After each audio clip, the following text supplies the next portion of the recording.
Son las 7 de la mañana con 18 minutos y vamos a hablar acerca de lo que fue el examen que rindió nuestro país el pasado día lunes, en Ginebra, Suiza, en materia de derechos humanos. La ministra de Inclusión Económica y Social, Doris Solís, ya se encuentra en nuestros estudios.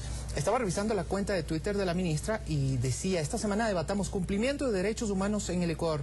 Nunca en la historia se ha avanzado tanto en educación, salud, protección social. Vamos a hablar acerca de este tema, ministra. Bienvenida. Así es, Néstor. Buenos días a los amigos televidentes. Creo que el país tiene muy buenas noticias que se han presentado en este foro, el mismo que también ha permitido despejar desinformaciones que también en el escenario internacional se plantean.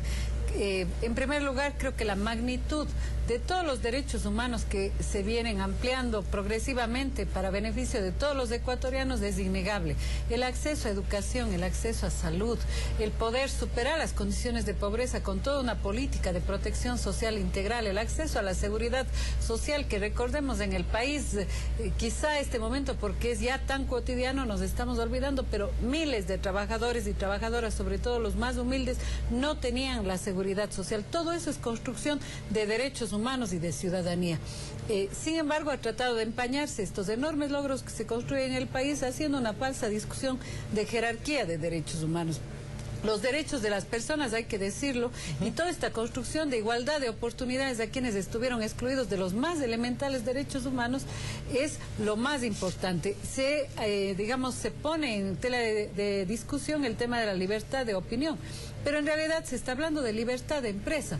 Son algunos sectores de empresas privadas de comunicación quienes pretenden cuestionar la responsabilidad y la ética que se les ha exigido, que en ningún sentido es un límite a la libertad de expresión ni de opinión. Intentemos desglosar este aspecto. Primero lo positivo y de allí las críticas que se han emitido en las últimas horas. Ministra, en el ámbito social, ¿qué es lo que más destacaría usted en cuanto tiene que ver al cumplimiento en derechos humanos? Yo creo que el conjunto de políticas sociales con el acceso universal a salud, a educación, a protección social, que implica el bono de desarrollo humano, que en este momento cubre 1.900.000 personas, sobre todo de aquellos grupos que eran absolutamente olvidados. Tenemos 600.000 adultos mayores que en este momento reciben el bono de $35, pero atado además a servicios de salud, a otras políticas públicas. En este año llegaremos a cubrir el 100% de adultos mayores en condiciones de dificultad o de pobreza, lo que digamos en términos técnicos se llama los quintiles 1 y 2, lo cual es una meta muy importante porque quiere decir que los que tuvieron afiliación a la seguridad social están cubiertos por el IES, la jubilación, pero aquellos que no tuvieron un trabajo estable ni la seguridad social estarán cubiertos por esta política de protección social a través del bono. Las personas con discapacidad, las personas con enfermedades catastróficas, etcétera, son 1.900.000 personas que a través del mecanismo del bono acceden además a otros derechos, particularmente la salud. Esto, junto con la atención en salud, junto con el acceso a vivienda, con el bono también de vivienda, junto con el acceso a educación, a oportunidades de crédito. Fíjese usted que miles de personas que acceden al bono también acceden ahora a crédito productivo.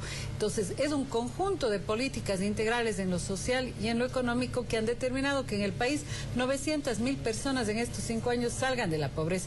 Eso es construcción cotidiana de derechos humanos, es construcción de ciudadanía, es construcción de esos pilares para el país del buen vivir. Ministra, ¿y por qué parte del debate entonces ha girado en las últimas horas desde un sector de los medios de comunicación en torno a los incumplimientos, por ejemplo, en lo que usted mencionaba, la libertad de expresión?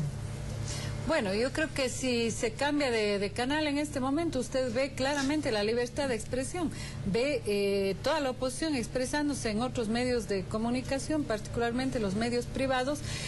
Lo que se ha exigido en el país es responsabilidad a las empresas privadas de comunicación, el poder, digamos, honrar también otros derechos humanos, porque el derecho que sí está sobre la libertad de opinión es el derecho a la honra de las personas. Yo creo que este debate muy importante que se ha sincerado y está presente en este momento en la opinión pública ecuatoriana es el que se ha trasladado equivocadamente a ciertos espacios, a ciertos digamos, niveles de conocimiento de otros gobiernos, pero creo que este foro ha permitido precisamente esclarecer y poner exactamente y de primera mano la visión de nuestro país. Ahora, sin embargo, no se puede dejar de lado tampoco, ministra, criterios como el de la hermana Elsie Monge, directora de la Comisión Ecuménica de Derechos Humanos. Ella decía que le preocupaba, por ejemplo, lo que usted acaba de mencionar, el tema de los dirigentes. Sí, así es, de la criminalización de la protesta, y ella aclaraba, decía, bueno, quizá un terrorista es la persona que en Afganistán pone una bomba, mueren personas inocentes, pero no un indígena que quizás sale a hacer una protesta o hacer una movilización acá en el Ecuador. Entonces ella sí expresaba sus preocupaciones en torno a eso y al tema también de la libertad de expresión que usted lo mencionó antes. Bien, creo que ese también es otro debate que debemos encararlo con frontalidad en la sociedad ecuatoriana. Yo vengo de los movimientos sociales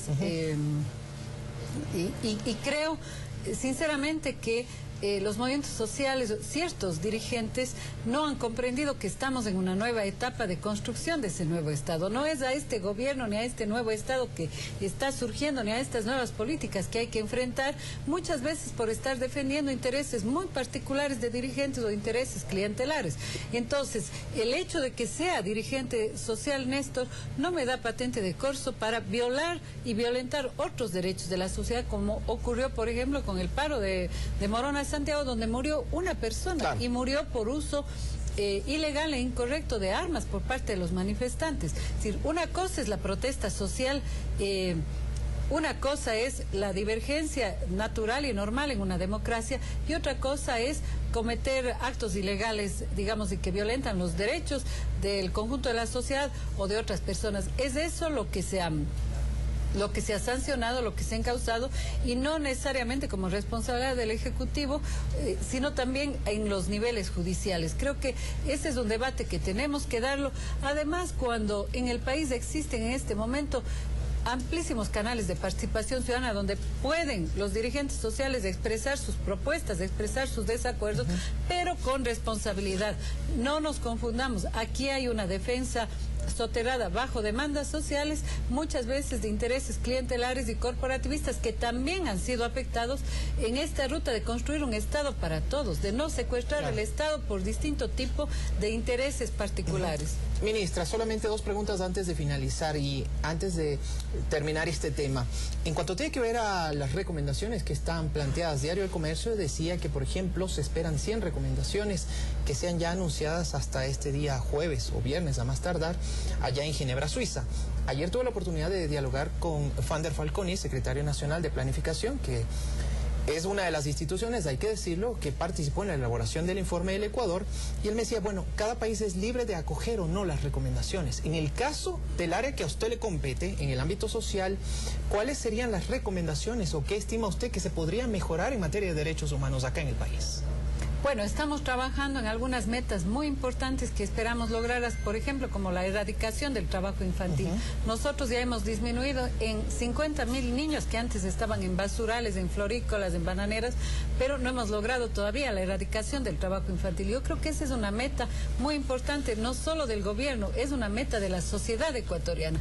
Avanzar en la protección integral, en el aseguramiento social. El presidente ya ha planteado una meta muy interesante, como es que las amas de casa, las mujeres amas de casa, en cumplimiento del derecho constitucional de que el trabajo doméstico es un trabajo productivo, sean también afiliadas a la seguridad social. Es decir, en el campo de protección social tenemos para ir progresivamente en muchísimos aspectos, no por las recomendaciones de foros internacionales, por el compromiso, por la Constitución y por el plan del buen vivir que tenemos. Bueno, y hay retos también ahora que se nos viene el Día del Niño la próxima semana.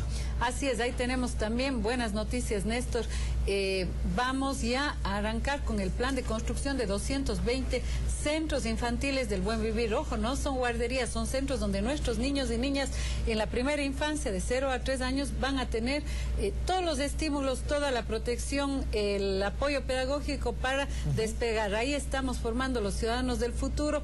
Y en este año tenemos 220 centros infantiles 100% profesionalizados y con excelente infraestructura, a más de las 3.000 parvularias y educadores, educadoras que liderarán los 3.000 centros infantiles que tenemos, que es parte del paso de la profesionalización. Bueno, es decir, darles todos los derechos a nuestros niños en los primeros años. Habrá mucho que hablar sobre este tema, ministra. En una próxima ocasión lo haremos. Le agradezco mucho. Éxitos. Gracias. Ha sido Doris Solís, ministra de Inclusión Económica y Social.